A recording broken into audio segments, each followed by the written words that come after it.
সম্মানিত দর্শক, আসসালামু আলাইকুম। আশা করি আল্লাহ তাআলার অশেষ রহমতে সকলে খুব ভালো আছেন। এবারে প্রচণ্ড বর্ষায় ছাগলগুলো খুবই কষ্টের দিন পার করছে। প্রচণ্ড বৃষ্টির কারণে ছাগলের বাইরে থাকার জায়গাটা একেবারে ভিজে স্যাঁতসেঁতে হয়ে রয়েছে।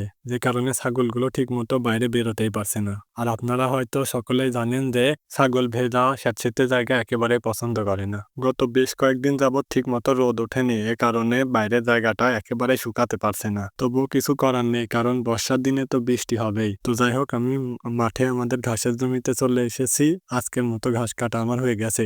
এখন এই ঘাসগুলোকে বাড়িতে রেখে আসবো, এবং ঘাসগুলোকে রেখে আসার পরে দেখছেন ঘাসের জমিতে যে আগাছা ও দেশীয় ঘাসগুলো জন্মেছে, এগুলোকে পরিষ্কার করতে হবে। কারণ এগুলো পরিষ্কার না করলে ঘাসে ফলন কম হয়, এমনকি ঘাস মারাও যেতে পারে। তো এখন আমি ঘাসগুলো বাড়িতে রেখে আবার চলে এসেছি মাঠে। আর আকাশে প্রচন্ড মেঘ করেছে, হয়তো কিছুক্ষণ পরে বৃষ্টি নামবে। আর এই ঘাসগুলো পরিষ্কার করতে করতে মাঝে একবার হালকা করে বৃষ্টি হয়ে গেছে, তবুও আমি ভিজে ভিজে ঘাসগুলো পরিষ্কার করছি। কারণ যদি এই ঘাসগুলো আমি আজকে পরিষ্কার না করি, তাহলে কালকে ঘাস কাটলে কালকে সহ একবারে অনেক বেশি হয়ে যাবে। আর প্রতিদিনের কাজ প্রতিদিন না করে জমা করে রাখলে সেটা করা খুবই কষ্টসাধ্য হয়ে যায়। আর যেহেতু বর্ষাকাল, কালকে হয়তো অনেক বেশি বৃষ্টি হতে পারে, যে কারণে আমি নিচের ঘাসগুলো পরিষ্কার করার সুযোগ না পেতে পারি। তাই আমাকে আজকে এই ঘাসটা পরিষ্কার করতেই হবে। তো যাই হোক, ঘাসটা পরিষ্কার করা হয়ে গেছে। এখন আমি এগুলোকে নিয়ে চলে যাব। আমার গরু দুইটাকে ঘাসগুলো খেতে দিয়েছি, কত সুন্দরভাবে গরু দুইটা ঘাসগুলো খাচ্ছে। কিন্তু সমস্যা হচ্ছে প্রচন্ড মেঘের কারণে গোয়ালঘর অন্ধকার হয়ে রয়েছে, যে কারণে ভালো ফুটেজ নেওয়া সম্ভব হচ্ছে না।